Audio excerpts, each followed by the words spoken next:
हाँ जी बच्चों, good morning everyone.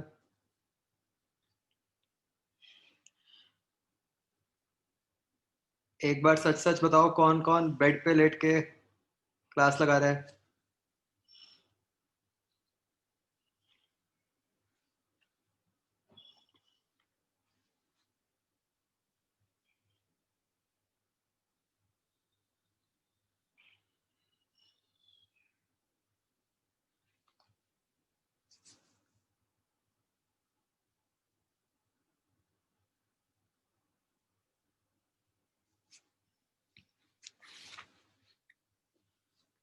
ठीक है।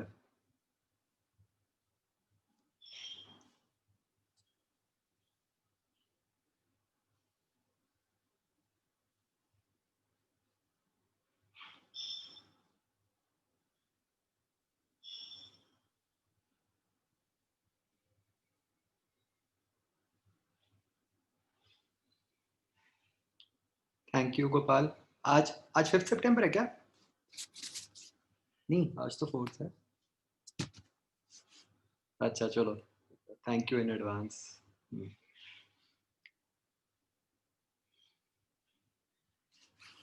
इस बार बच्चों बहुत कम लोग दे रहे हैं जेई मेंस ना।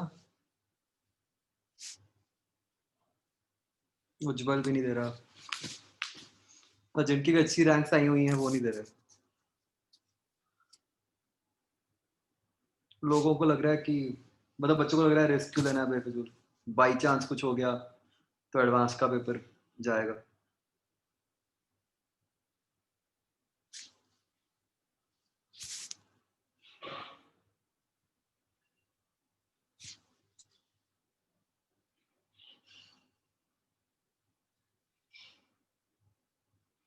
एडवांस भी अभी है ना, पता नहीं 20 सितंबर को है, पता नहीं कब है, 27 को।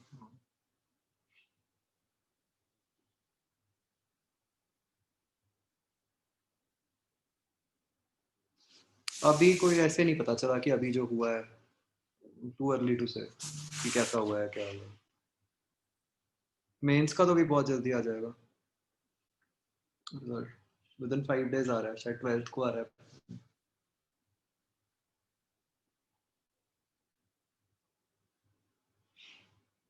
ऑनलाइन में कुछ करना ही नहीं होता, मतलब मैं तो यही सोच रहा हूँ कि ये पहले क्यों इतना लेट करते थे।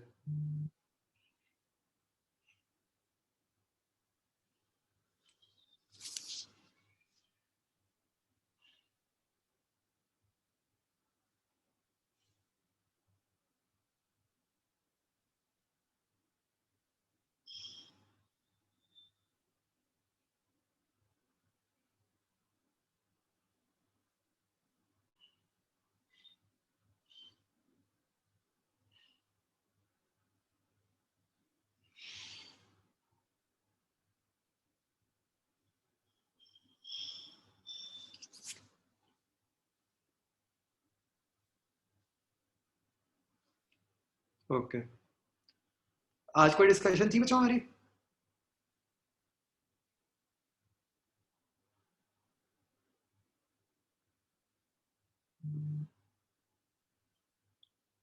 अच्छा, पार्ट एफ।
हाँ जी बच्चों, एक्सरसाइज 0 एफ पार्ट तो बहुत ही आसान था ये।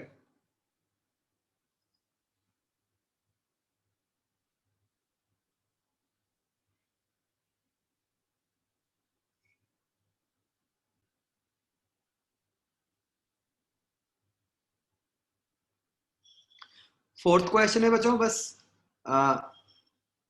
बेसिकली जो डिस्क का सेंटर है वो हायर पोटेंशियल पे, जो एज है वो लोअर पे, तो करंट इस तरह जाएगा ना, it will be leaving from the centre.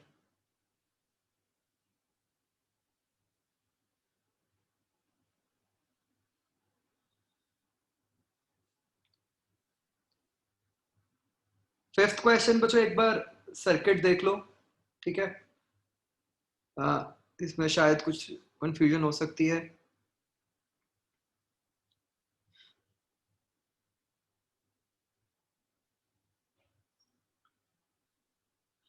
तो एक तो बच्चों आप ये समझो कि ये कंडक्टिंग रिंग दी हुई है, तो रिंग के ऊपर जितने पॉइंट्स हैं A C D E, all these are at same potential. तो अब आप इसको दो रॉड से ब्रेक कर दो. अब जो लेफ्ट वाली रॉड है वो इस तरह से होएगी, between centre and point D, मतलब उसका पॉजिटिव टर्मिनल टुवर्ड सेंटर होगा. अब जो राइट वाली रॉड है वो किसके बीच में है, अगेन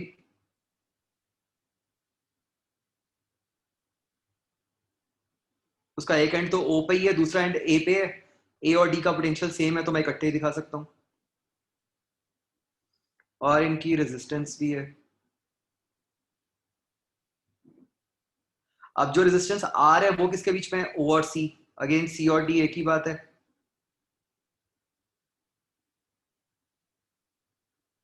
तो ये आर रेजिस्टेंस यहाँ पे लग गई. तो ये किस टाइप का केस बन गया,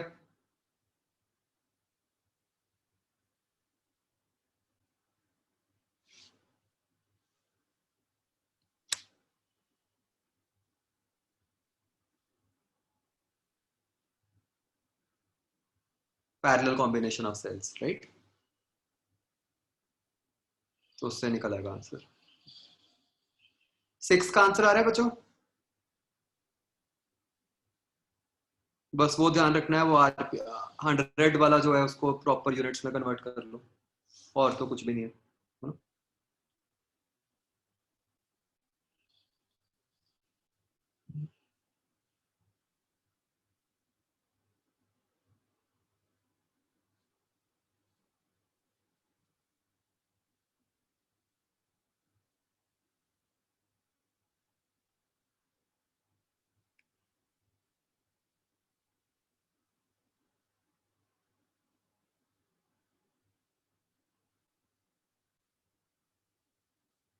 एक्सरसाइज वन बच्चों,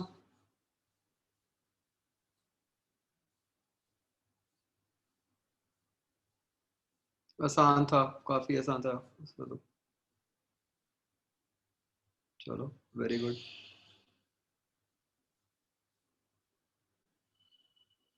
थ्री है, करते हैं.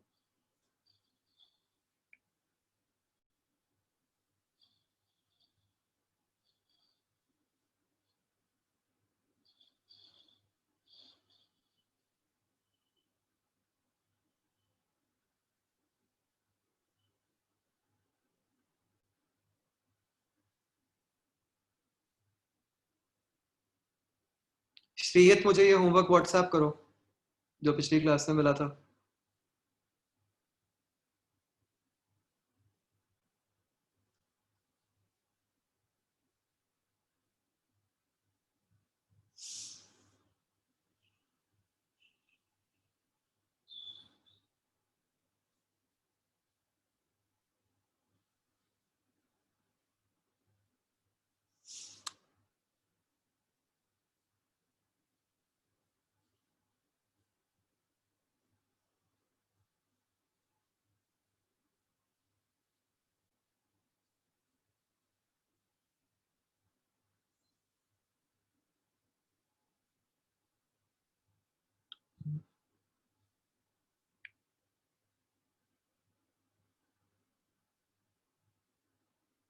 हाँ जी बच्चों, इसमें क्या करना था, एफ पार्ट, ई पार्ट.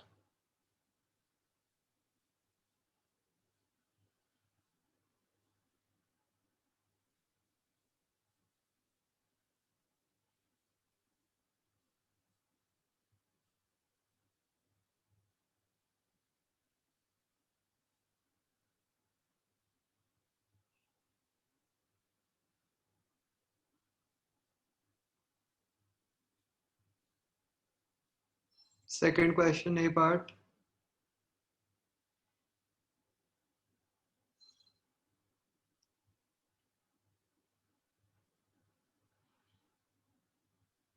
हम्म तो आपको पी और क्यू में निकालना है बच्चों। तो आप सिंपली ऐसे सोचो। बच्चों आप एक ना एक बात समझो, ये बड़ा इंपॉर्टेंट क्वेश्चन है। आप ये देखो कि हमने जो रॉड वाले केस के लिए आंसर निकाला हुआ है ना, half B omega L square, वो कब एप्लीकेबल है? मतलब वो केस हमारा क्या है?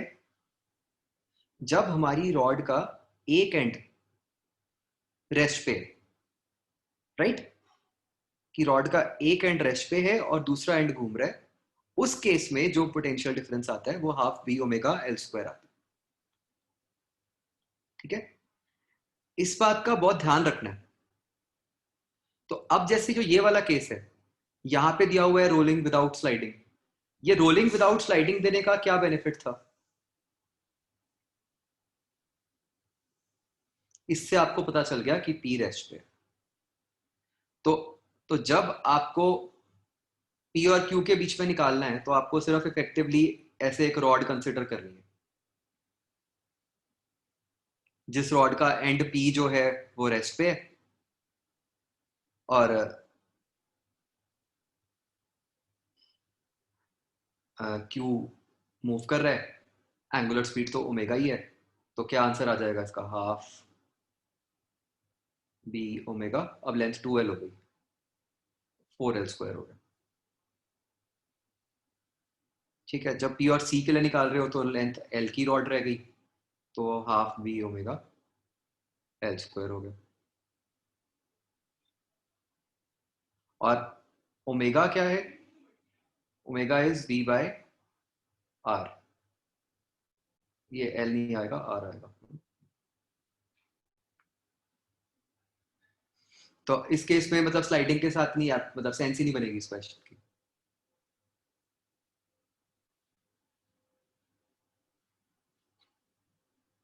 ठीक है। अच्छा ये मुझे बच्चों ऐसे करके दिखाओ एक बार। सभी लोग अभी ट्राई करो। यहाँ पे आप एक केस बना लो सी। ठीक है। एंड एक पॉइंट लगाओ आर राइट साइड पे।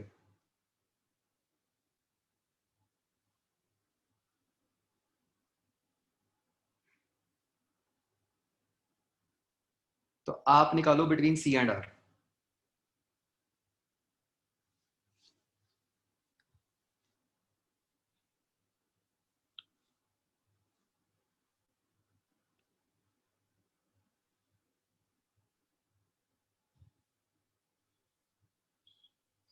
Everything else same.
क्वेश्चन लिखा हुआ है आदित्य।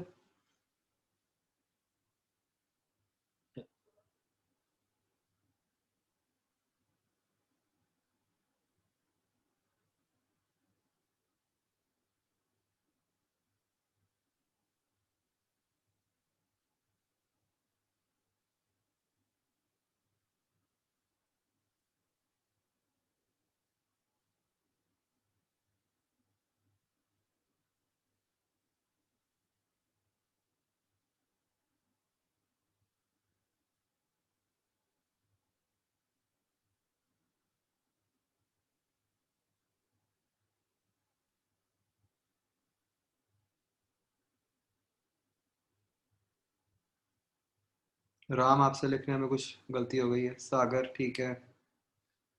नमन ठीक है। अलंकृत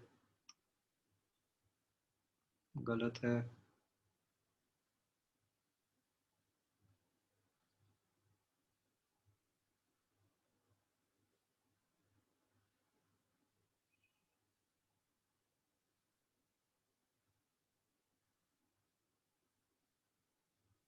शोभित आपका तो आंसर डायमेंशनली गलत लग रहा है मुझे। गोपाल ठीक है। स्पर्श ठीक है।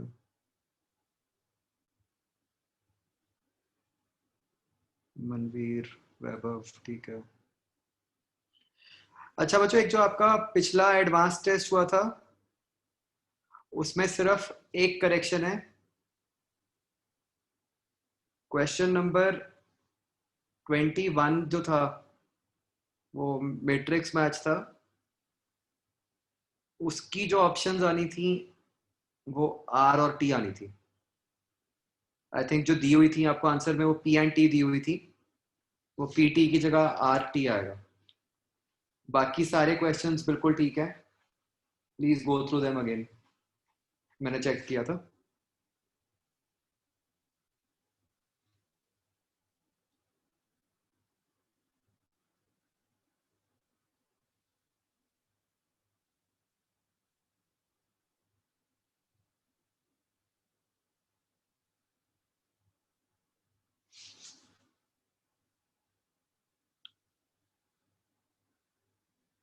नहीं, मुझे तो फिजिक्स का ही पता है। मुझे बाकियों का नहीं पता।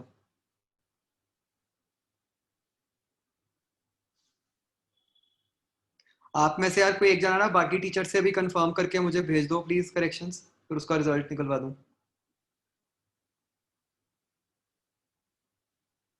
शोभित तुम्हारी रिस्पॉन्सिबिलिटी है।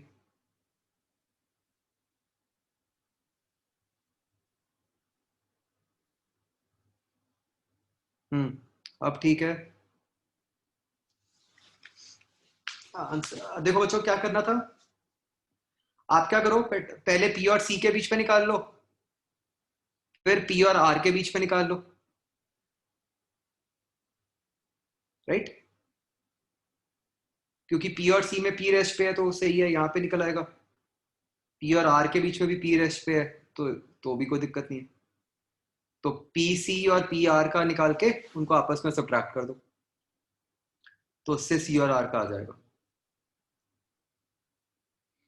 सिमिलरली आप कोई भी दो पॉइंट्स का निकाल सकते हो, बट प्लीज रिमेंबर कि आपको मतलब पी को इन्वॉल्व करना पड़ेगा बीच में, क्योंकि पी वाला पॉइंट ही रेस्ट पे है।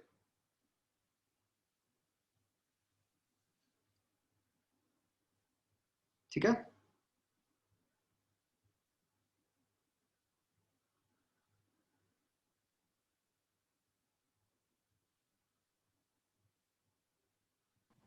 सर।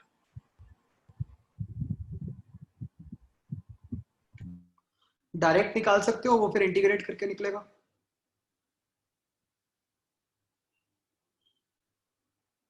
तो उसके लिए भी आपको पी आर पे हर पॉइंट की वेलोसिटी चाहिए।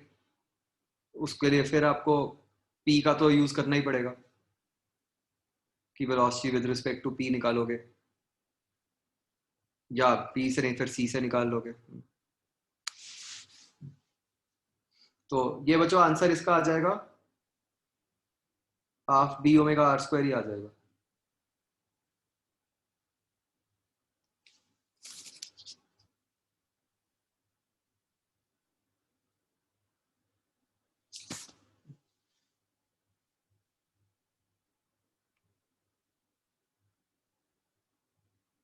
आगे बच्चों,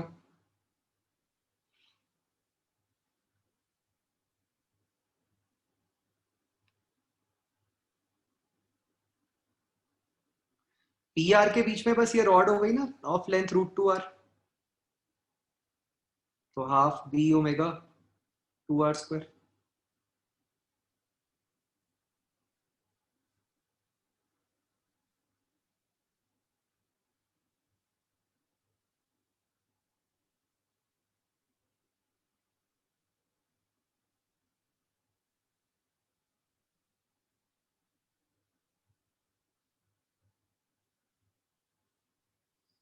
थर्ड क्वेश्चन है बच्चों, क्या आपको इंटीग्रेट करना पड़ेगा, मतलब बेसिकली जो वो इंटीग्रेशन हमने वैसे नॉर्मली की थी वीबीएल वाली, तो उसमें अब ये ध्यान रखना पड़ेगा कि जो बी है वो भी इटसेल्फ चेंज कर रहा है हर डिस्टेंस पे, तो बी भी वेरिएबल हो गया, इसको उस तरह से पुट करके फिर निकल आएगा। कौन सा कंपोनेंट?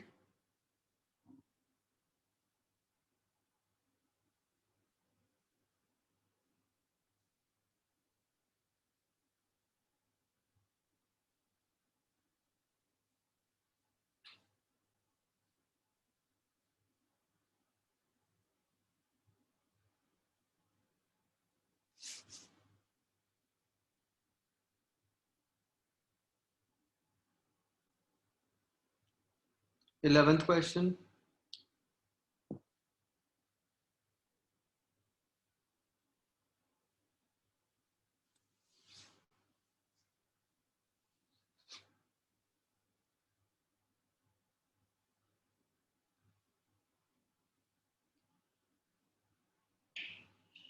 तो अगेन बच्चों मैंने आपको कैसे समझाया था, आप तो ये देखो कि कितना एरिया स्वीप हो रहा है, तो एरिया तो इस वाली लेंथ के अलोंग स्वीप हो रहा है ना,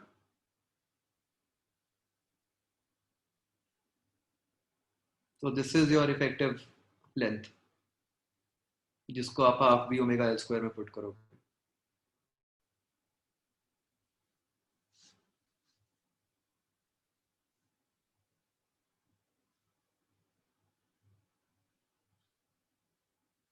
थर्ड में साइन कॉस क्यों आएगा, समझ नहीं आया मुझे।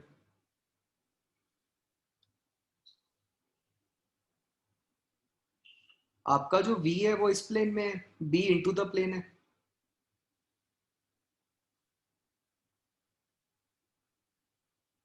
साइन कॉस तो सिर्फ इसलिए आएगा कि हाँ आपको यहाँ से ऐसे डिस्टेंस लेना है ये वाला, तो उसके लिए इस लेंथ का आप कंपोनेंट ले लोगे बस, और तो कहीं नहीं आएगा। टेंथ का आंसर ठीक है बच्चों? ठीक है। एफ पार्ट बच्चों ये थोड़ा सा वो है, डिफरेंट सा, ये एक्सरसाइज 01 में नहीं है, ये अभी हमें पढ़ना है।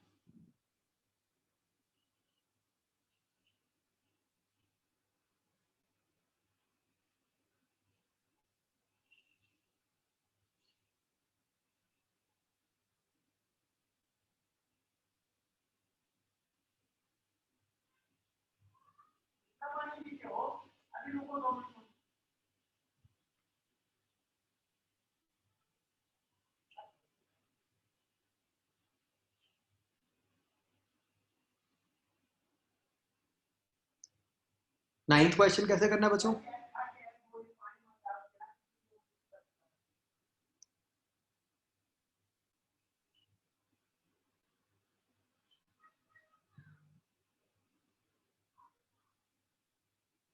नाइन्थ में बस आपको ये ध्यान रखना है कि ये वाला पार्ट बीच वाला जो है ये नॉन कंडक्टिंग आई थिंक।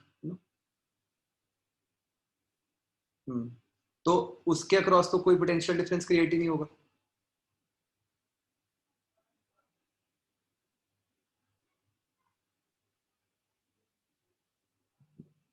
बस यही ध्यान रखना है।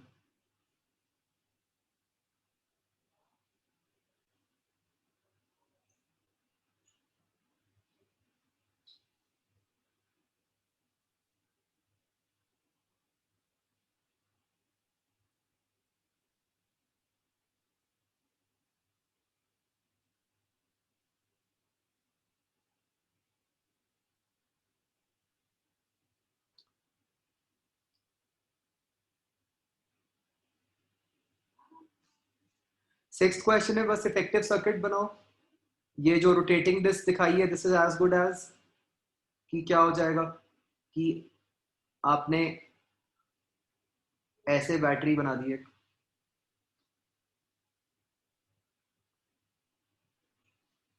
ऐसे ही यहाँ पे इस तरह बैटरी बन जाएगी।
तो भाई seventh question, potential difference maximum कब होगा? जब ओमेगा मैक्सिमम होगा।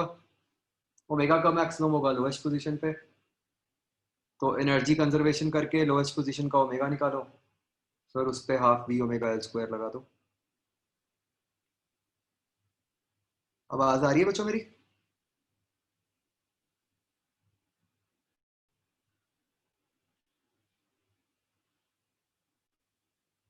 एक मिनट यार, ये ना ईयरफोन्स का पंगा ही होता है।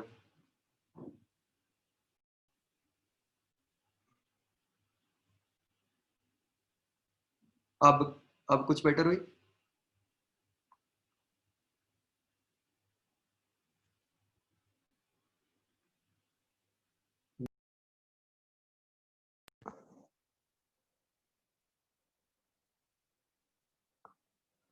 अब कुछ पहले से बेटर हुआ?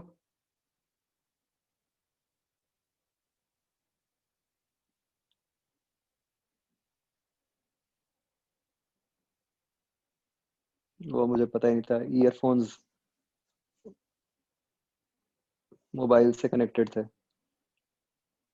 तो अभी तक लैपटॉप का ही नॉर्मल माइक चल रहा था।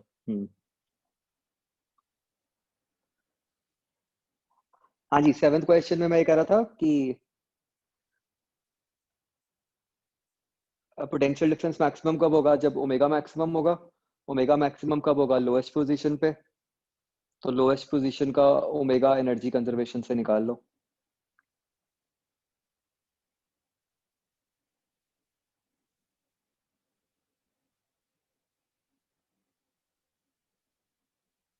थ्री ए का सेवेंथ क्वेश्चन?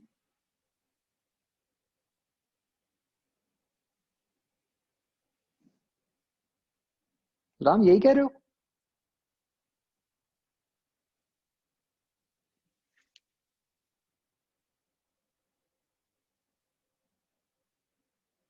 ये तो मैंने इस बार के मेडिकल के टेस्ट में डाला है।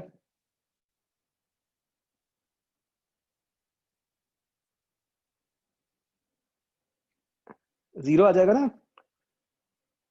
जो सर्कुलर लूप है वो एक्स वाई प्लेन में ही रखा हुआ है। और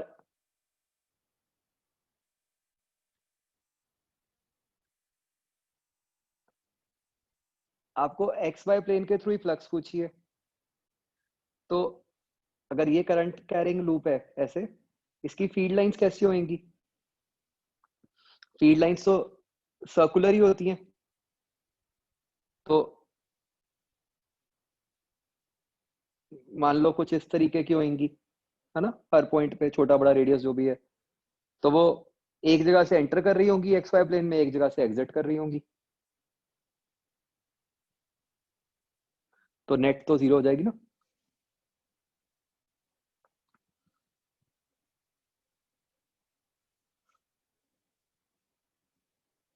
ओ मैं भूल ही गया था, लंकृत भी है।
ओके, इसमें बताओ बच्चों किसकी ज्यादा होएगी म्यूचुअल इंडक्टेंस, जो नीचे वाला एग्जांपल है।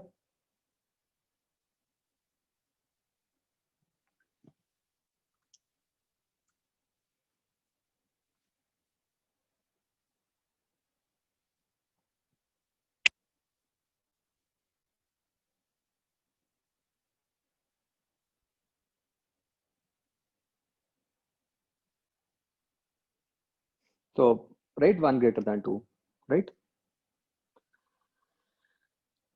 ओके,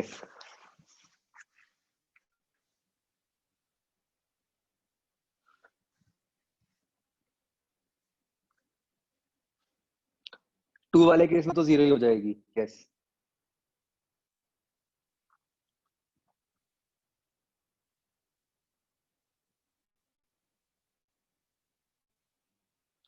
तो बच्चों अब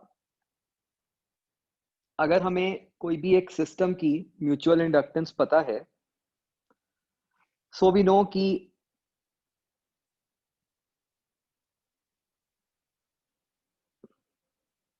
जो फ्लक्स होगी that will be m times the current, right? Flux through one body will be m times the current through the other body. तो यहां से बच्चों हम डिफरेंशिएट करके ईएमएफ भी निकाल सकते हैं। अब हम बच्चों ये इस केस की बात कर रहे हैं, जब हम म्यूचुअल इंडक्टेंस की बात करेंगे ना, तब हमारा जो सिस्टम होगा उस सिस्टम की ज्योमेट्री चेंज नहीं होगी, ठीक है। ये हमारी अजम्पशन है अब से। अच्छा, म्यूचुअल इंडक्टेंस हम यूज भी वही करते हैं कि जहां पे सिस्टम की ज्योमेट्री चेंज नहीं हो रही, मतलब कोई डिस्टेंस कोई एरिया नहीं चेंज हो रहा।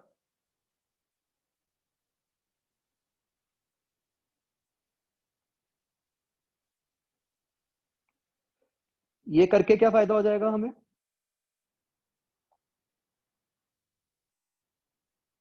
अगर सिस्टम की ज्योमेट्री नहीं चेंज हो रही तो?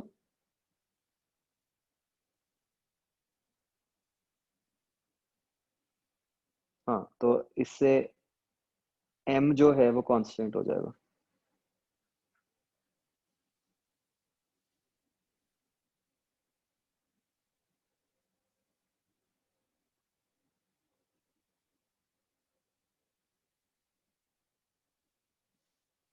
राइट, तो क्या हो जाएगा,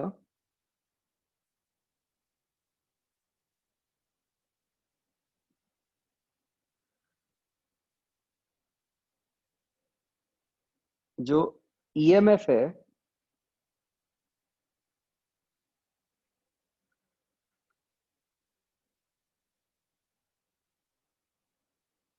विच is minus D phi by D T, तो वो जो केस बनेगा वो सिर्फ बनेगा, वो केस बन जाएगा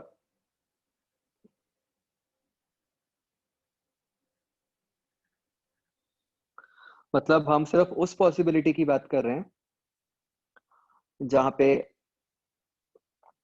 जो मतलब फ्लक्स चेंज हो रही है वो चेंज इन करंट के कारण हो रही है, ठीक है, और किसी कारण के नहीं से नहीं।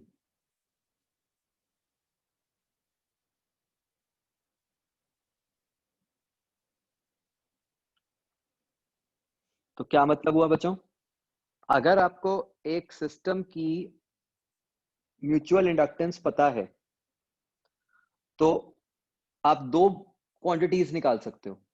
अगर तो आपको एक बॉडी में करंट पता है तो उससे आप दूसरी बॉडी का फ्लक्स निकाल सकते हो, बट एज सच फ्लक्स का कोई प्रैक्टिकल यूज नहीं होता ना। आ, हम तो फ्लक्स किस लिए निकाल रहे थे, ईएमएफ निकालने के लिए निकाल रहे थे फ्लक्स को। तो दूसरा यूज क्या हो गया, ईएमएफ निकालने वाला। वो कैसे यूज होगा, इस रिजल्ट से कि EMF is equal to minus M D I by D T, ठीक है ना। तो यहां से आपके पास एक दूसरा यूनिट भी बन गया एम का। क्या बन गया ये देखो, ऑब्वियसली कन्वर्ट करके हम निकाल ही सकते थे। ये बन गया वोल्ट सेकंड पर ampere, right, which we can also understand कि वोल्टेज अपॉन करंट क्या होता है, resistance, so this is equal to ohm into second.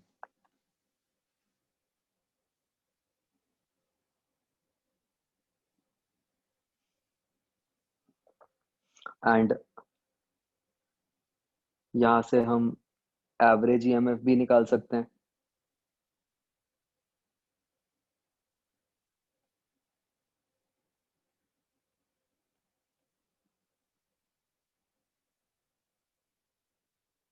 Minus का बच्चों फिर वही है कि माइनस साइन अगर सारा मैथमेटिकल है तो यूज करेंगे, अदरवाइज तो हम मैग्नीट्यूड निकाल के लेंस लॉ से देख लेंगे करंट की क्या डायरेक्शन बनती है। ठीक है,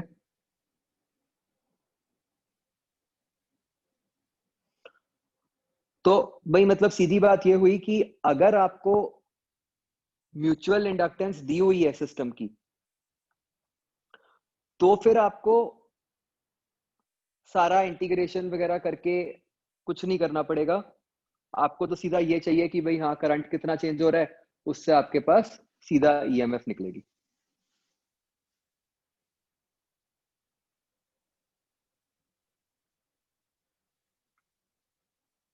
ठीक है, कि आपको ये बताया होगा कि भाई करंट कुछ तरीके से चेंज कर रहा है कि भाई इतने से इतना हो गया इन सम टाइम, तो उससे आप एवरेज ईएमएफ निकाल लोगे।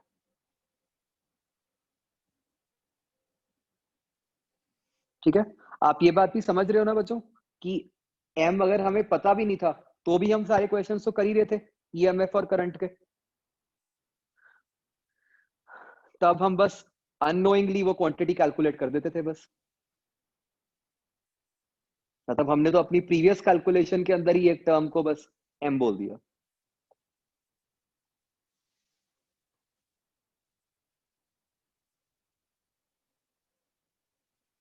राइट, ओके, तो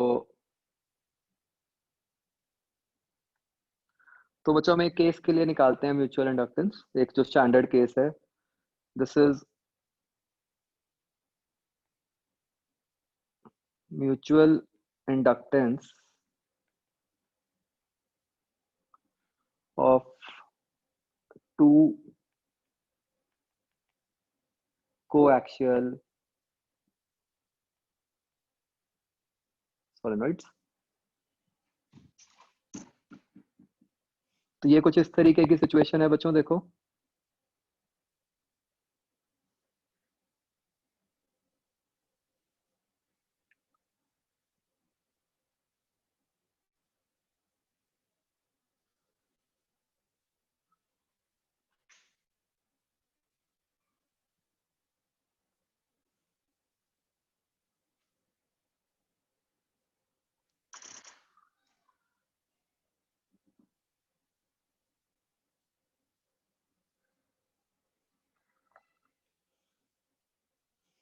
this is a long solenoid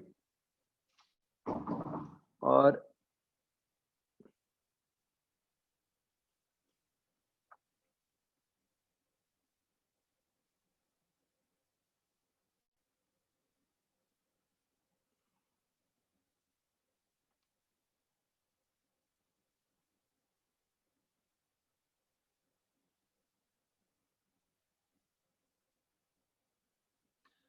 ये इसकी एक्सिस के अलोंग हमने एक छोटा सोलेनोइड रख दिया।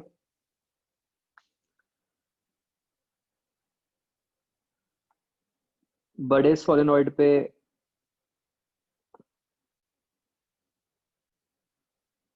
ऐसे वायर चढ़ी हुई है। ठीक है, तो बड़े सोलेनोइड के लिए हमें कुछ क्वांटिटीज दी हुई हैं,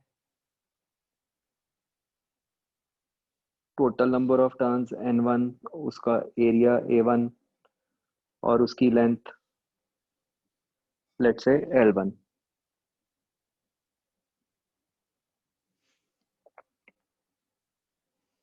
जो छोटा सोलेनोइड है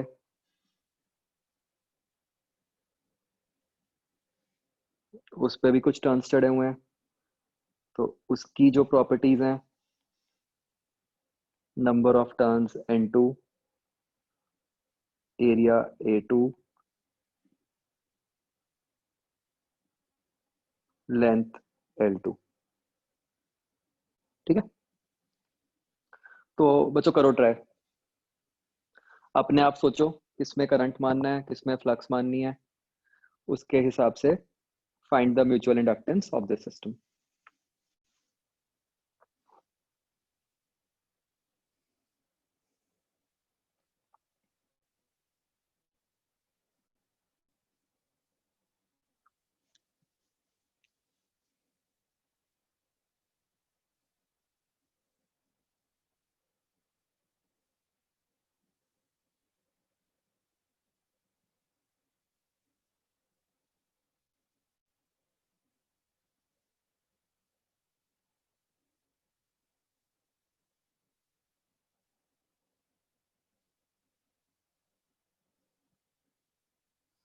फर्स्ट इज अ लॉन्ग, जो बड़े वाला है वो लॉन्ग सोलेनोइड है।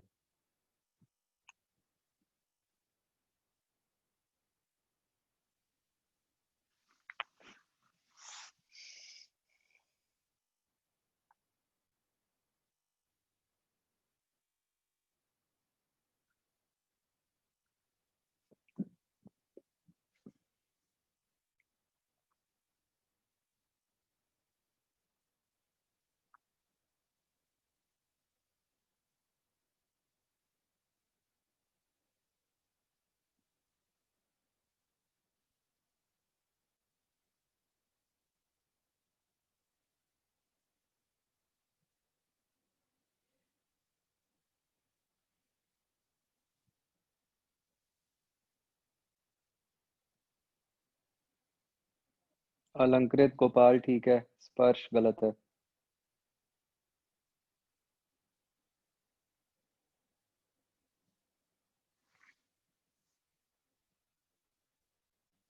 सर N1 ये टोटल नंबर ऑफ टर्न्स ही है। हाँ तो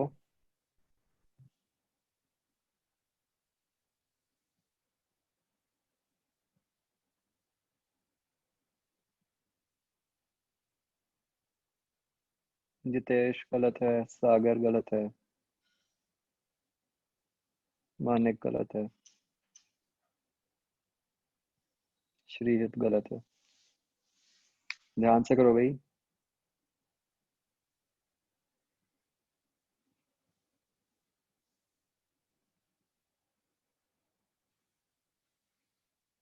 राम ठीक है।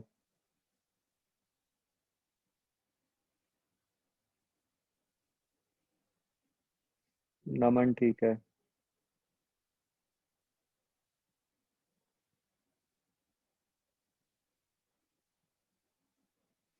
क्वेश्चन ये है कि आपने सिस्टम की म्यूचुअल इंडक्टेंस निकालनी है।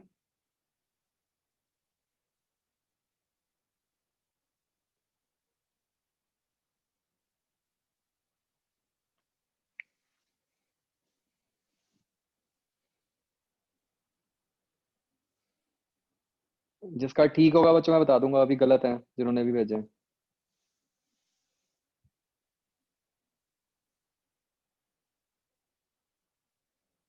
नहीं श्रेय तो भी गलत है।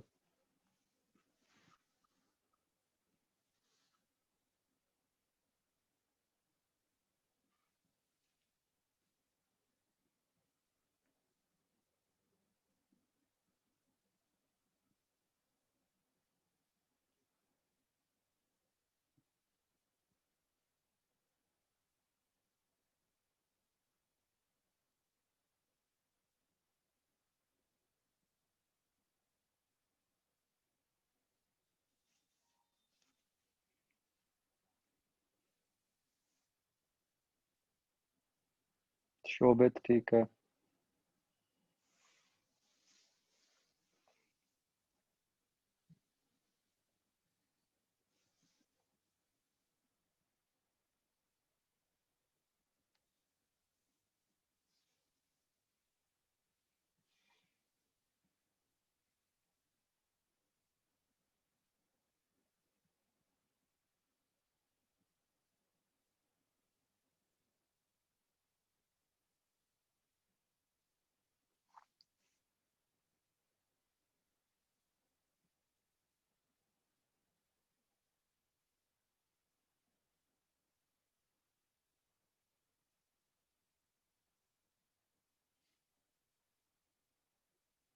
स्पर्श, तुमने सेम आंसर ब्रैकेट डाल के भेज दिया। इतना तो भाई समझ आता है मुझे।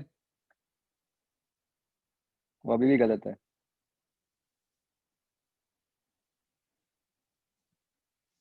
आदित्य ठीक है।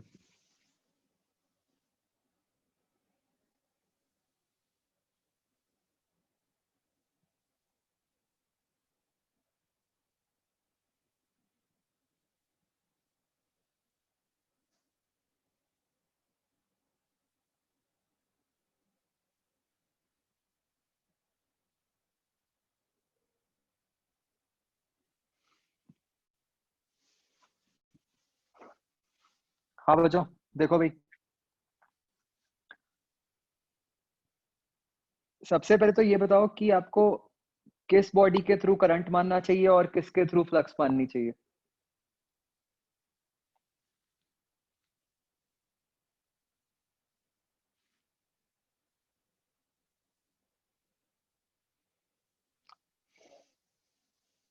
बताओ भाई।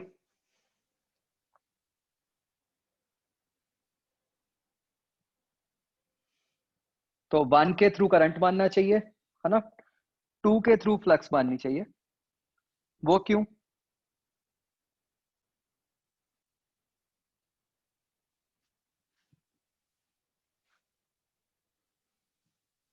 ऐसा क्यों करना चाहिए?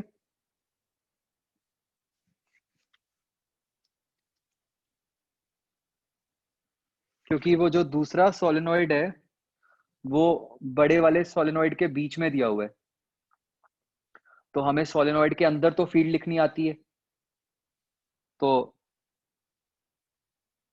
इसलिए हम सोलेनॉइड के अंदर वाली फील्ड लाइंस, तो इसलिए हम छोटी वाले सोलेनॉइड के थ्रू फ्लक्स लिख सकते हैं, है ना। अगर हम उल्टा करते, छोटे सोलेनॉइड के थ्रू हमें ना लिखना आता कि उसके बाहर कितनी फील्ड है और सारा कुछ, वो कॉम्प्लेक्स हो जाता। छोटा सोलेनॉइड दिया इस तरीके से हुआ है कि वो बड़े सोलेनॉइड के बीच में है, अंदर, जहां पे हमें फील्ड लिखनी आती है। ठीक है। तो अगर अब हमने बड़े सोलेनॉइड में करंट मान लिया, तो उस कारण से छोटे वाले सोलेनॉइड के अंदर क्या फ्लक्स बनेगी? जितनी वहां पे फील्ड है मल्टीप्लाइड बाय एरिया। बच्चों, आप में से मैक्सिमम लोगों ने जो गलती की थी, नंबर ऑफ टर्न से नहीं मल्टीप्लाई किया। मैंने आपको पहले भी बोला था, पहले ही नंबर ऑफ टर्न से मल्टीप्लाई कर दिया करो, नहीं तो वो मिस हो जाता है। तो नंबर ऑफ टर्न्स इनटू, यहाँ पे मैग्नेटिक फील्ड कितनी आ रही है, म्यू नॉट छोटा n1 आई,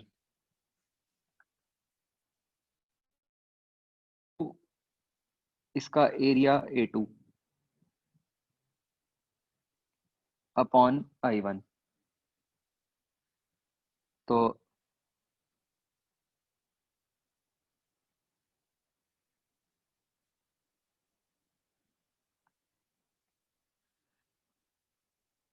ये क्या बन गया? छोटे n1 को रिप्लेस कर दो, mu naught n1 n2 A2 upon L1।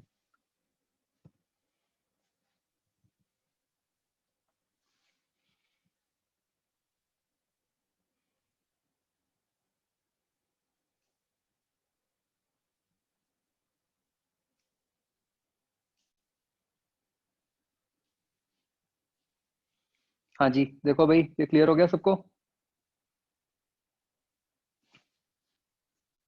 तो चाहे ऐसे लिख लो, चाहे मतलब स्मॉल n की टर्म्स में लिख दो अगर गिवन हो।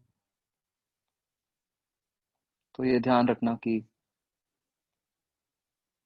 मैं जनरली फर्स्ट फॉर्मूला प्रेफर करता हूँ, सेकंड में कंफ्यूजन हो जाती है कि कहाँ छोटा n कहाँ बड़ा n। फर्स्ट वाला ठीक है कि दोनों ही बड़े n है।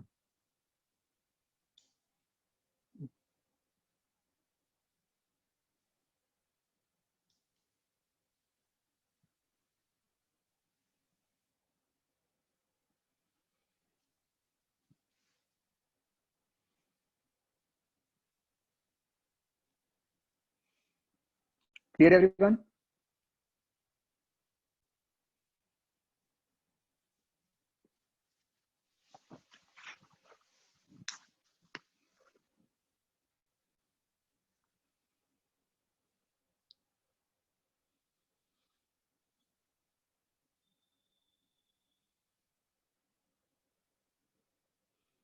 नहीं नहीं, राम नहीं, हम जब म्यूचुअल इंडक्टेंस निकालते हैं तो एक के अंदर ही करंट मानना होता है।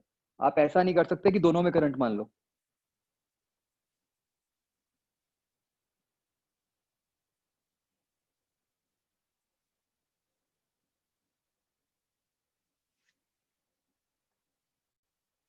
ओके बच्चों,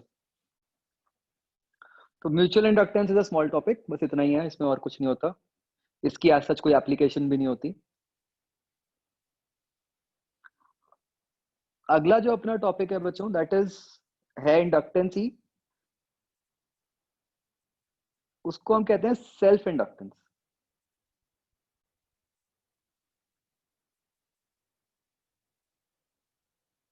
ये फॉर्मूला याद रख लेना चाहिए, ये बोर्ड्स में भी आ सकता है, वैसे भी सीधा क्वेश्चन आ जाता है।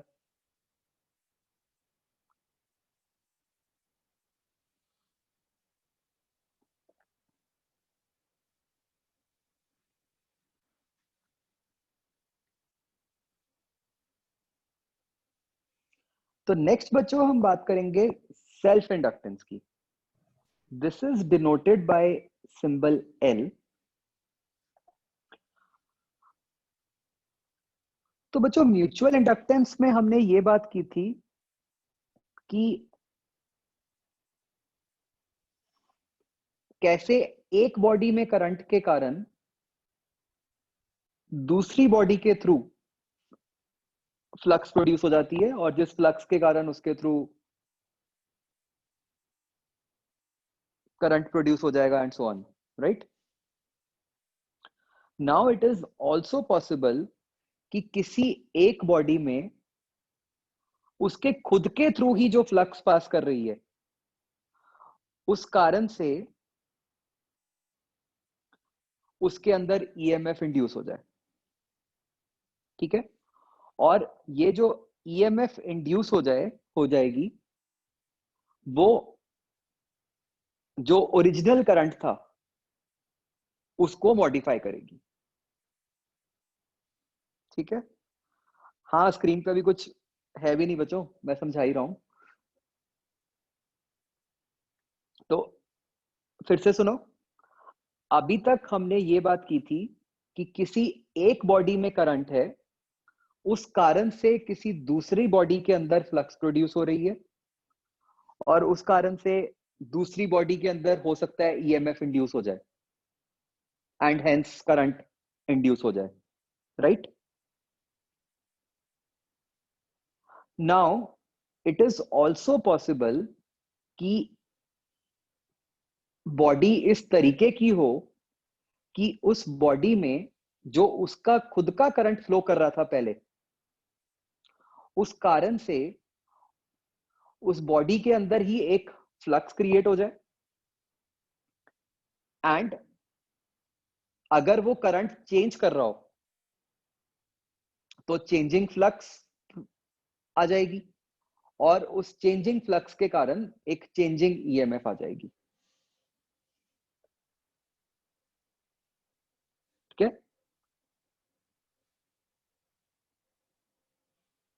तो इट इज पॉसिबल कि किसी बॉडी में उसके खुद के करंट के कारण ही उसके अंदर ईएमएफ इंड्यूस हो जाए, ठीक है। मैंने ऐसा नहीं कहा कि ये हर जगह हो जाएगा, ये डिपेंड करता है प्राइमरली बॉडी की शेप पे। तो मैं अभी आपको बताने लगा हूं कि कहां पे ये फिनोमेना मतलब हमें सबसे ज्यादा विजिबल होता है।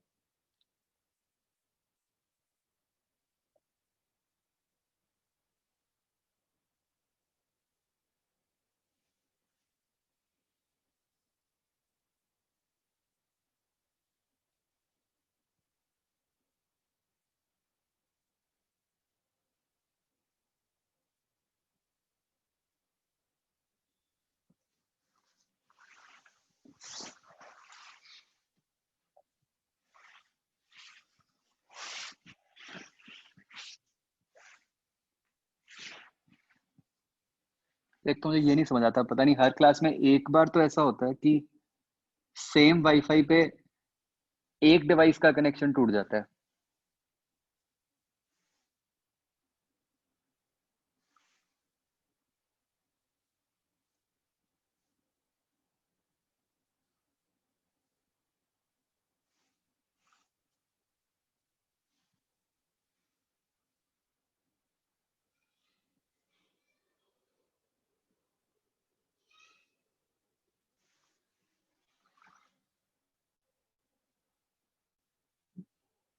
मुझे ऐसा लगता है शायद ऐसा है कि पता नहीं, मतलब मेरा गेस है कि लैपटॉप का जो वाईफाई वाला एंटीना होता है वो ज्यादा स्ट्रांग होता है कंपेयर टू आईपैड।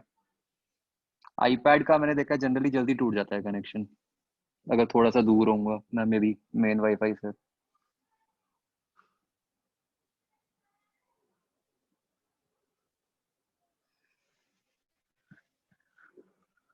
हाँ स्पर्श कुछ कह रहे हो?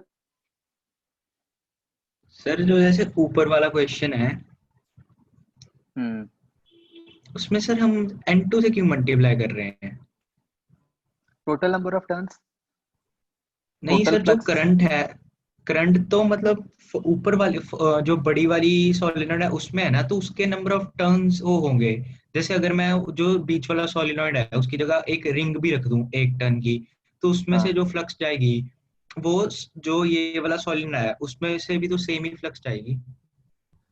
वो तो एक अगर एक टर्न के रिंग थ्रू जाएगी ना। रखूं। अगर बहुत सारी रिंग्स हैं, अभी जो आपने रखा हुआ है वो तो आपने N2 रिंग्स रखी हुई हैं, हाँ जी। तो टोटल फ्लक्स कितनी हो गई? N2 मल्टीप्लाइड बाय वो हो गई ना। आप खुद ही लेकिन आंसर सर जो ठीक ये, दे रहे हो कि B into A तो एक रिंग के थ्रू ही, टोटल हाँ कितनी हो जी, गई?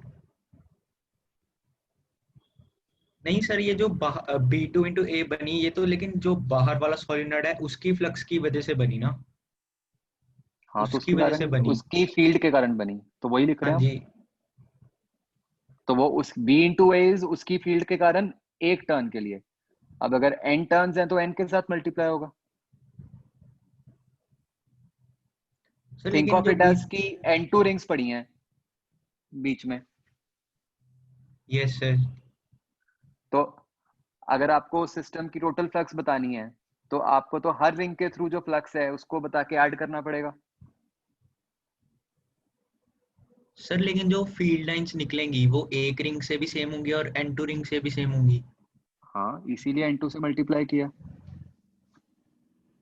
हम तो यही कह रहे हैं कि सबके थ्रू सेम है तो इसलिए N2 से मल्टीप्लाई कर दिया। बट आप ये नहीं कह सकते थे कि हाँ भाई क्योंकि सेम है तो इसलिए एक ही लिख दो। टोटल है तो उसको टोटल नंबर ऑफ टर्न से तो मल्टीप्लाई करते ही हैं हम। हर जगह देखो हमने जितने भी क्वेश्चंस किए थे। नहीं, हर जगह तो सर जैसे अगर हम उसकी बात करें मैग्नेटिक मोमेंट की, वो तो जो करंट है वो 2 टर्न से होके जाता था तो हम उसको इंटू 2 करते थे, नहीं, तो डबल हो गया। इसी चैप्टर में जो हम सारे रिजल्ट्स करते थे, वो जो किया था AC generator N A B omega वाला, तो उसमें एन क्या था? टर्न्स। फिर ठीक है सर। तो बच्चों ये वाला जो फिनोमिना है सेल्फ इंडक्टेंस, ये मैंने देखा है कि सॉरी, ये जनरली ज्यादा देखने को मिलता है हमें ऐसे सर्कुलर लूप टाइप में, क्योंकि इस केस में ऐसा अरेंजमेंट बन रहा है कि अगर इस सर्कुलर लूप में करंट फ्लो करेगा तो उस कारण से इस सर्कुलर लूप के थ्रू ही फील्ड लाइंस पास करेंगी, राइट? या फिर इस टाइप का अरेंजमेंट बच्चों, इसको कॉइल कह लो या स्प्रिंग कह लो।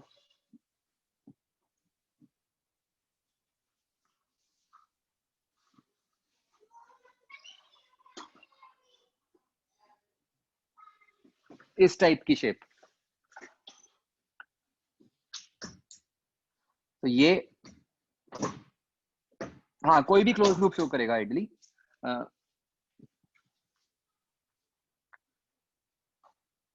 तो तो बच्चों चाहे तो ऐसे आप बहुत सारे एन टर्न्स ले लो, है ना, जिसको हम कॉइल बोल देते हैं, या मतलब बेसिकली तो राइट साइड पे मैंने एन टर्न्स ही दिखाए हैं, मतलब इससे मैंने मान लो दिखा दिया कि बहुत ज्यादा टर्न्स हैं जिस कारण से मतलब उसकी कुछ थिकनेस भी बन गई।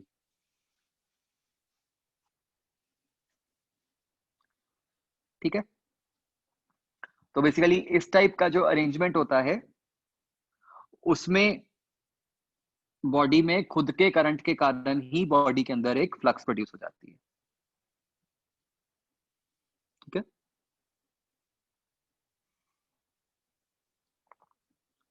तो इस केस में बच्चों यहां पे अब 1 2 का चक्कर ही नहीं है, डेफिनेशन सेम है, बस यहाँ पे L को हम लिख देते हैं as directly phi upon I। तो उसी बॉडी का करंट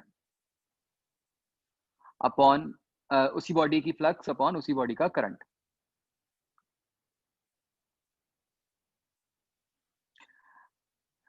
अच्छा बच्चों एक ना ये जो मैंने आपको कराया था सोलेनॉइड का, ये आइडियली तो ऐसा होना चाहिए। कई बार आपको ना क्वेश्चंस में मतलब ऐसा दे देते हैं कि जो बीच वाला सोलेनॉइड है उसको भी पूरा ही लंबा दिखा दिया, या उसको भी इतना छोटा नहीं दिखाया, उसका एरिया भी थोड़ा सा बड़ा दिखा दिया। तो आप ये समझ रहे हो कि उस कारण से एरर आएगा। अगर मैं छोटे वाले सोलेनॉइड को बड़ा करता जाऊं, चाहे लेंथ वाइज चाहे एरिया वाइज, तो एरर आएगा।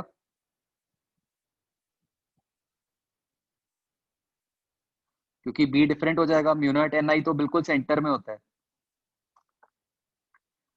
बट आपने रिजल्ट यही यूज करना है, ठीक है। बस ऐसे ही चला आ रहा है। अगर कभी भी कोएक्सियल का पूछा जाएगा तो आपने बस बिना सोचे ज्यादा सीधा ये रिजल्ट लगा देना।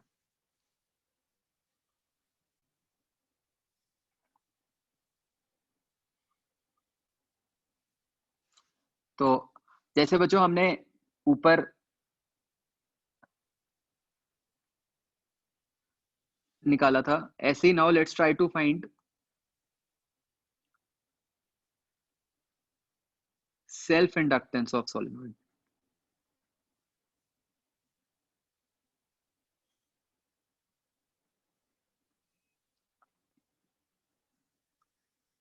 तो बच्चों आप ये तो समझ ही गए होंगे कि चाहे एम है चाहे एल है, बाकी सारी प्रॉपर्टीज तो सेम ही रहेंगी, यूनिट्स वगैरह और सब कुछ।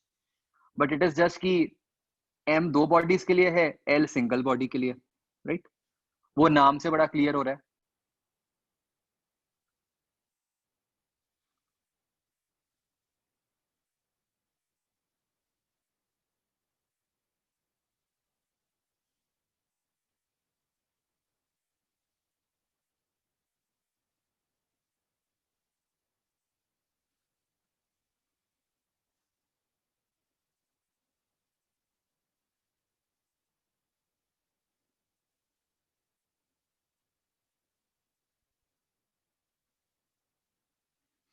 तो बच्चों एक सोलेनॉइड है, number of turns n, area a, length l।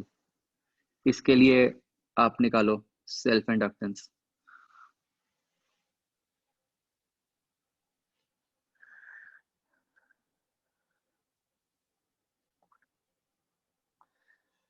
यहाँ बच्चों मैग्नेटिक फील्ड की अप्रोक्सीमेशन ले लो। मैग्नेटिक फील्ड आप throughout mu naught N I मान लो।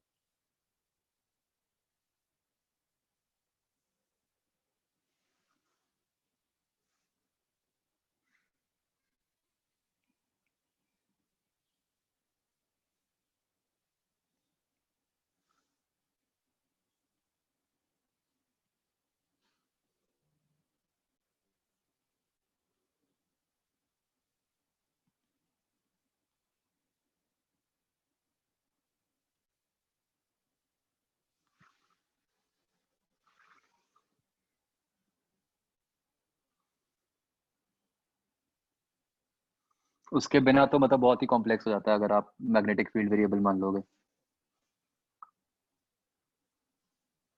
ठीक है प्रभनूर, अलंकृत,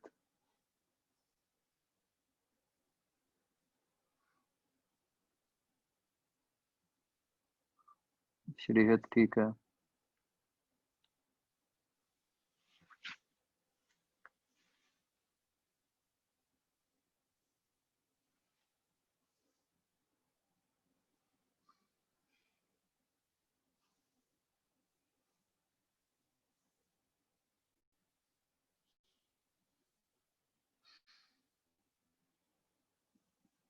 शोभित, गोपाल, ठीक है।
स्पर्श ठीक है, साक्षी ठीक है, गणेश ठीक है, आदित्य ठीक है, राम ठीक है, सागर, जितेश ठीक है,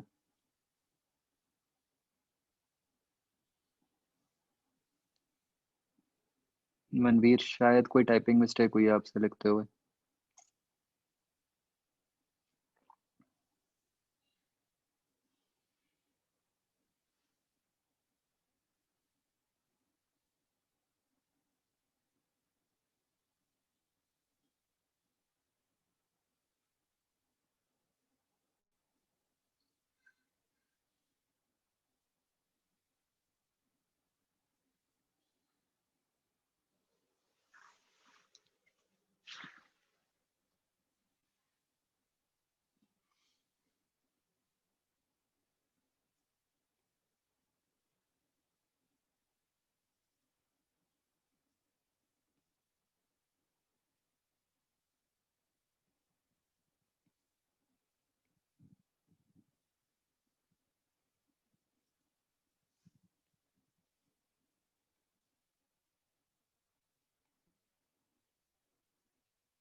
हाँ बच्चों देखो, आ गया समझ?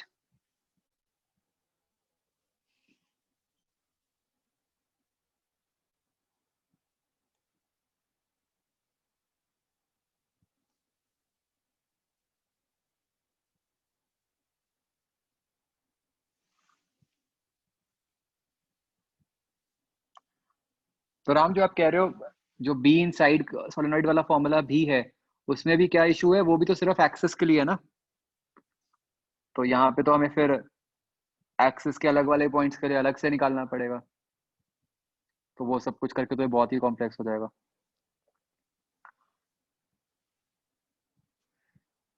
तो बस ये एक अप्रोक्सीमेट सा फॉर्मूला है और इससे हमारा काम चल जाता है। बेसिकली ये जो वाला जो केस है, हम इसी को ही स्टैंडर्ड इंडक्टर एक तरह से बोलते हैं। सर ठीक है, यस।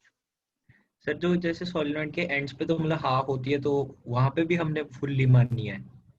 मैं वही कर रहा हूँ, ये अप्रोक्सीमेट सा फॉर्मूला है, ओके सर। इसमें ऑब्वियसली गड़बड़ है ना? बट ये दोनों ना अपने बोर्ड्स में है, derivations, self inductance, mutual inductance. और मान लो कोई और भी क्वेश्चन आता है तो आपने बिल्कुल ऐसे ही करना सर है। यस। सर पर ये जब प्रैक्टिकल लाइफ में यूज होगा फिर तो बहुत प्रॉब्लम नहीं हो जाएगी? ऐसे इतना काफी गड़बड़ नहीं, है इसमें तो। उसमें ऑब्वियसली उसमें फिर वो मतलब कुछ और तरीके से निकालते होंगे, ये फॉर्मूला नहीं यूज होता होगा।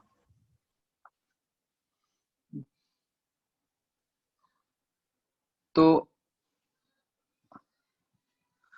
अब बच्चों हम समझते हैं कि किसी एक बॉडी की सेल्फ इंडक्टेंस होने से एक सर्किट के अंदर क्या इफेक्ट आता है।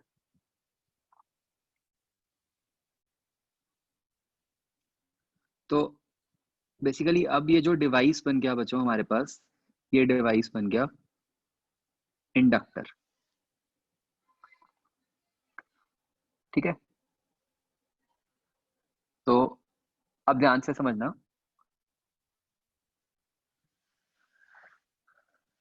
क्या होता है। मान लो हम इसके थ्रू एक करंट पास कर रहे हैं,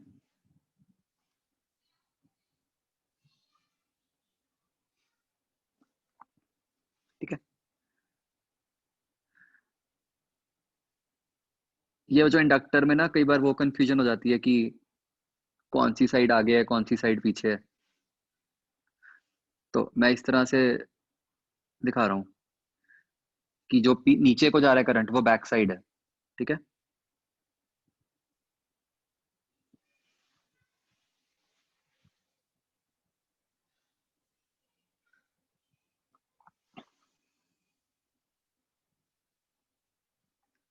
तो मुझे बताओ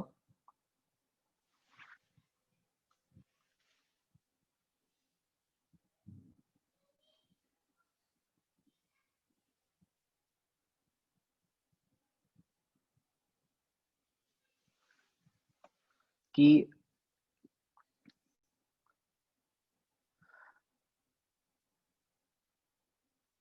ये जो करंट है, इस करंट के कारण फील्ड लाइंस किधर को प्रोड्यूस हुई?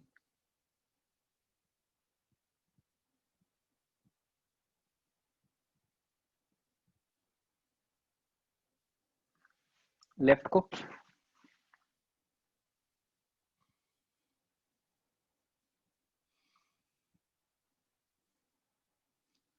तो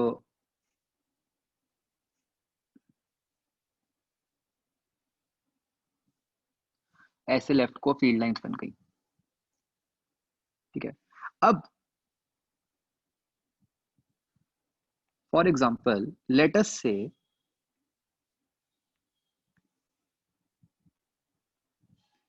वी इंक्रीज आई बढ़ रहा है,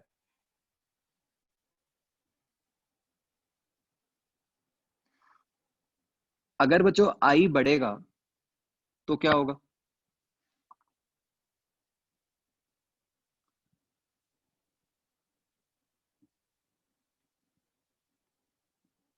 बी टुवर्ड्स लेफ्ट बढ़ेगा,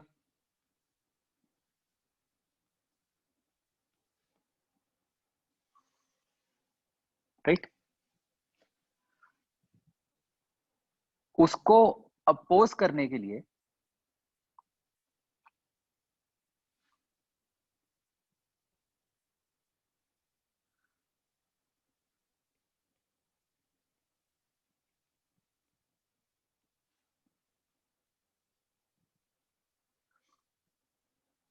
इसके अंदर किधर को करंट इंड्यूस होगा?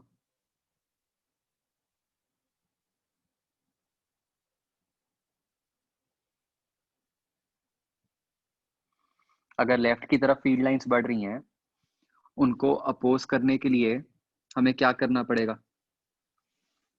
एक तरह से राइट की तरफ फील्ड लाइंस आनी चाहिए। अगर राइट की तरफ फील्ड लाइंस चाहिए तो उसके लिए करंट कैसा होना चाहिए? इसकी ऑपोजिट डायरेक्शन में, जो ओरिजिनल करंट है उसकी ऑपोजिट डायरेक्शन में, ठीक है। मैं तो अभी ये बोल ही नहीं रहा क्लॉकवाइज एंटी क्लॉकवाइज, मैं तो सिंपली यही बोल रहा हूँ अब कि जो पहले वाला करंट था उसकी ऑपोजिट डायरेक्शन होगी, इजंट इट? तो to oppose this,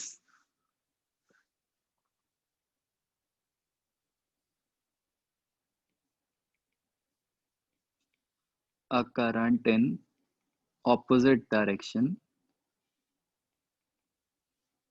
is induced.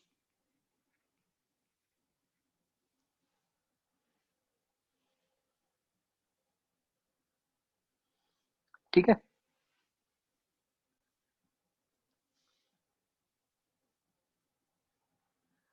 इसका मतलब क्या हुआ बच्चों?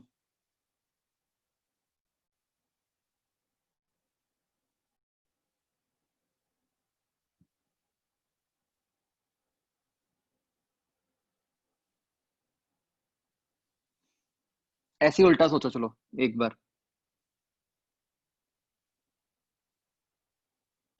तो मतलब कुछ ऐसा हो गया बच्चों, एक मिनट इस वाले को खत्म करें अगर, कि भाई मान लो आप करंट 2 से बढ़ाना चाहते थे, तो इंडक्टर ने ऑपोजिट डायरेक्शन में करंट इंड्यूस कर लिया। उस कारण से क्या हुआ कि जो करंट 2 से बढ़ना था वो शायद 1 से बड़ा होगा या 1.5 से बड़ा होगा, जो भी डिपेंडिंग ऑन वैल्यूज। इंडक्टर ने मतलब करंट को उतना नहीं बढ़ने दिया जितना हम बढ़ाना चाह रहे थे,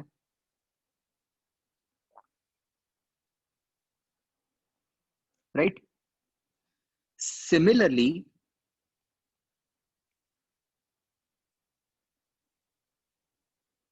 अगर हम करंट बच्चों कम कर रहे होते तो क्या होता?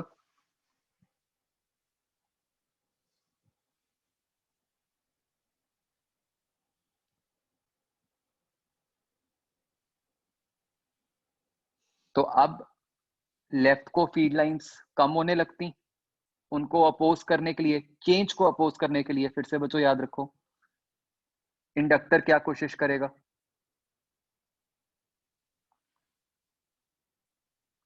सेम डायरेक्शन में करंट इंड्यूस करेगा।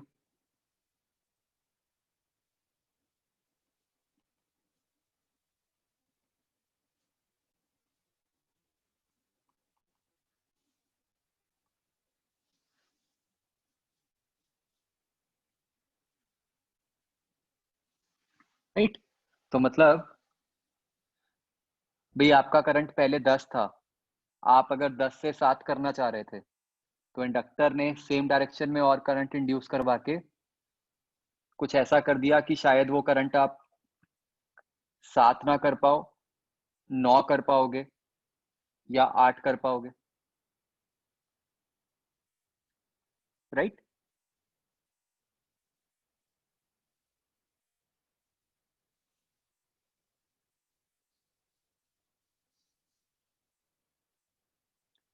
तो इसका मतलब बच्चों क्या हो रहा है कि इंडक्टर एक ऐसा डिवाइस है जो अपने थ्रू चेंज इन करंट को अपोज करता है। ठीक है, अभी हम समझते हैं इसका हमें फायदा क्या हो रहा है। ठीक है बच्चों, आप इंडक्टर की वर्किंग समझ रहे हो? इंडक्टर क्या कर रहा है? इंडक्टर एक ऐसा डिवाइस है जो अपने थ्रू चेंज इन करंट को अपोज करता है।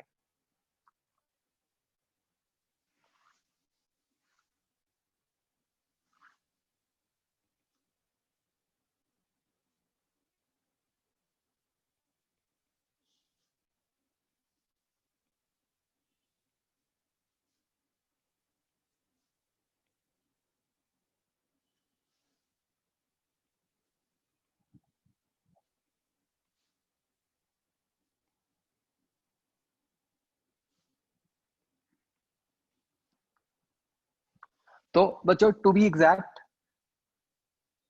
ऐसा नहीं होता कि अगर आपने इंडक्टर लगा दिया तो चेंज होगा ही नहीं या चेंज कम होगा। मतलब एक गिवन टाइम में चेंज कम होगा।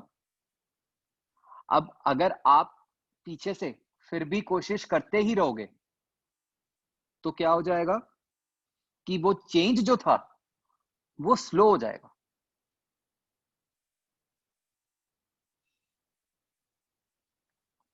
क्या ये बात समझ आ रही है बच्चों? मतलब ये बात ऐसे नहीं है कि भाई आप 10 से 20 करने लगे थे तो इंडक्टर ने 15 कर दिया और बात खत्म हो गई। इंडक्टर ये कर रहा है कि वो 10 से 20 हो सकता है आपने तो 1 सेकंड में कर दिया, बट इंडक्टर उसको सर्किट के अंदर में भी 5 सेकंड या 7 सेकंड लगा दे वो चेंज लेके आने में। ठीक है ना, क्योंकि वो कुछ देर तक तो अपोज करता रहा।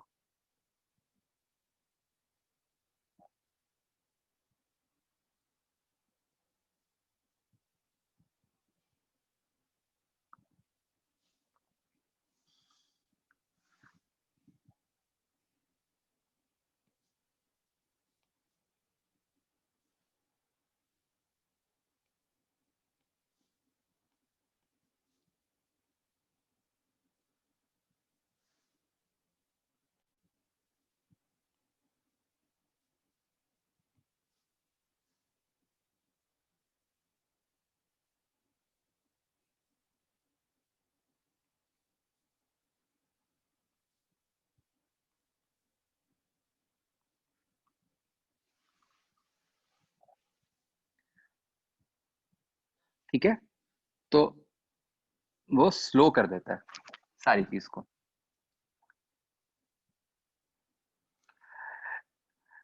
इसको बच्चों सोचने का बेस्ट एग्जांपल है, आपने देखा होगा आपके कोई लैपटॉप चार्जर्स होते हैं या मोबाइल चार्जर्स होते हैं जिनमें लाइट होती है।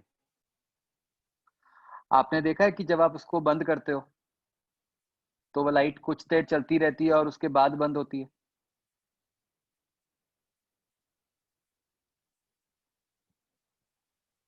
है ना? तो इंडक्टर वैसा काम करता है, ठीक है। फाइनली तो वो लाइट बंद ही हो रही है, बट उसने क्या किया, उसको सडनली ऑफ करने की जगह, जैसे बल्ब बंद हो जाता है या ट्यूब बंद हो जाती है, अब वो लाइट धीरे धीरे धीरे बंद हो रही है। तो ऐसा काम इंडक्टर करता है।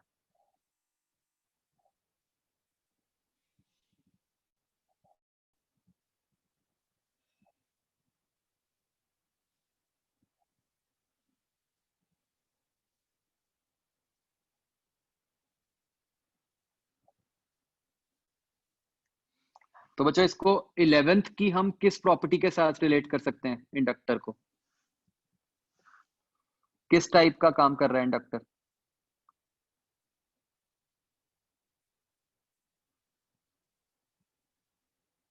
नहीं, फ्रिक्शन तो नहीं कह सकते हम।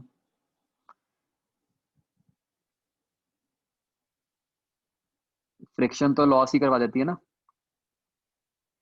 इनर्शिया, इनर्शिया वो प्रॉपर्टी होती है ना बॉडी की, जिस कारण से वो अपने अंदर कोई चेंज को अपोज करती है। तो सर्किट के अंदर करंट का इनर्शिया प्रोवाइड करने का काम इंडक्टर करता है।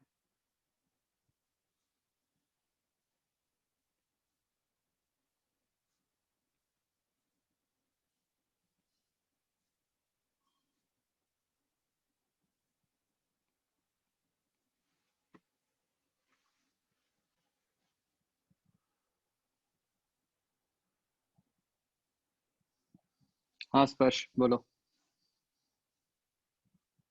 सर जैसे आपने वो जो एग्जांपल दी थी, जैसे हमने 1 सेकंड में करंट चेंज कर दिया, तो 1 सेकंड बाद तो करंट मतलब कांस्टेंट ही हो रहा है, तो 1 सेकंड ही नहीं मतलब वो हो जाएगा, तो 5 सेकंड नहीं कैसे ले रहा है वो? नहीं, मैं तो एग्जांपल था 5 सेकंड। तो inductor, see it is like, इसका एक और एग्जांपल लेते हैं, आपको उससे समझ आ जाएगा। आप याद करो जब हम आरसी सर्किट्स पढ़ते थे, हम ऐसी बात करते थे कि मान लो एक आइडियल सर्किट है जहां पे सिर्फ सीधा बैटरी के साथ एक कैपेसिटर लगा हुआ है और आपने वहां रेजिस्टर लगा दिया, तो उन दोनों में क्या फर्क आया था?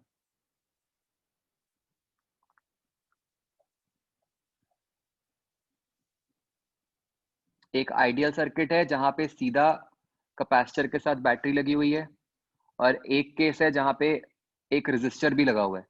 इन दोनों केसेस में क्या फर्क था? वहां पे वो इंस्टेंटली चार्ज हो जाता था, एक केस में इंस्टेंटली हो जाता था और एक केस में चार्ज तो उतना ही होता था लेकिन वो टाइम टाइम लेता था। लगता था।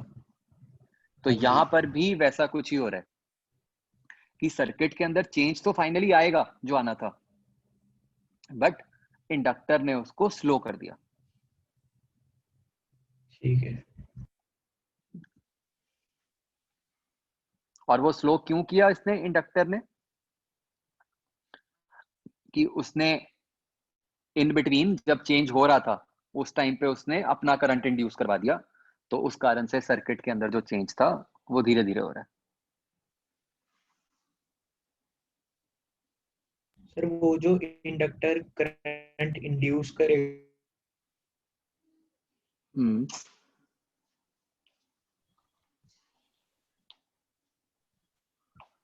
नहीं, मुझे सुन नहीं रहा क्या कह रहा हूँ।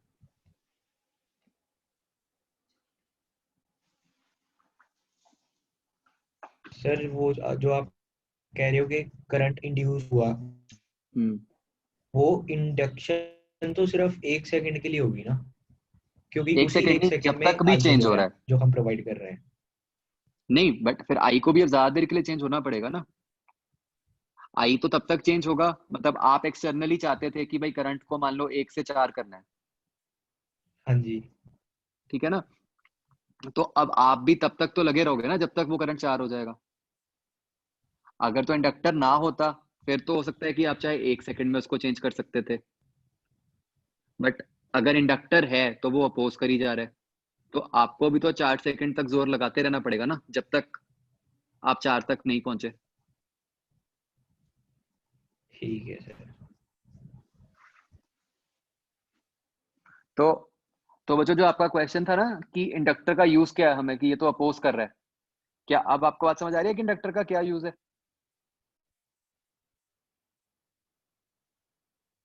इंडक्टर तो हमारे लिए एक फायदेमंद चीज है कि वो क्या करता है कि सडन चेंज को अपोज कर लेता है, बचा लेता है सडन चेंज से। नहीं तो सडन चेंज इन करंट या वोल्टेज से डैमेज हो सकते हैं डिवाइसेस।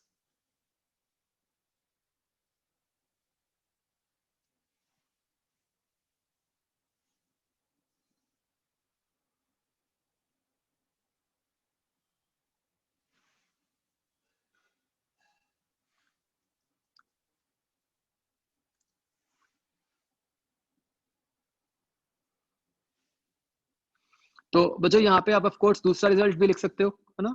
ये है तो ये भी बन जाएगा कि जो ईएमएफ है वो क्या बन गई, -L/di/dt।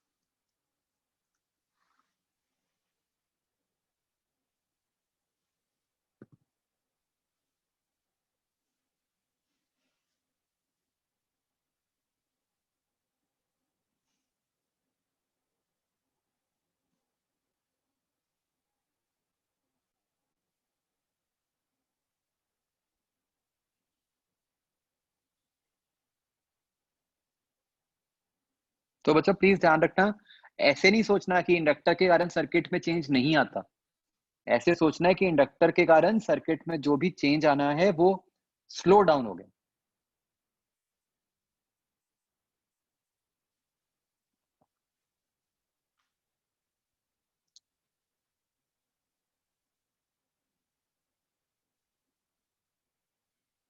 नहीं, कैटलिस्ट तो फास्ट करता है ना शायद, बाकी मुझे आती नहीं ज्यादा केमिस्ट्री, या स्लो करता है कैटलिस्ट?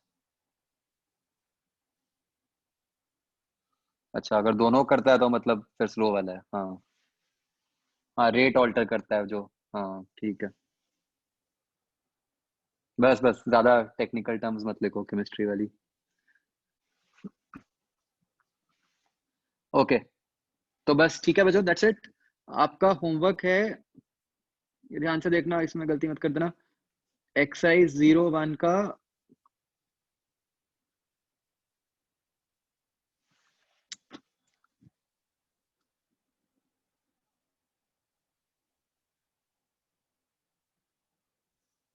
एक सेकंड,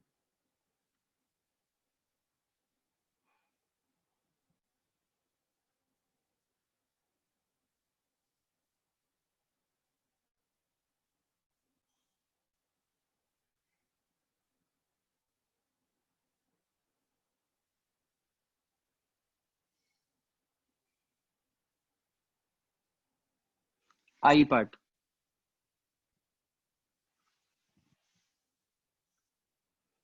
ठीक है।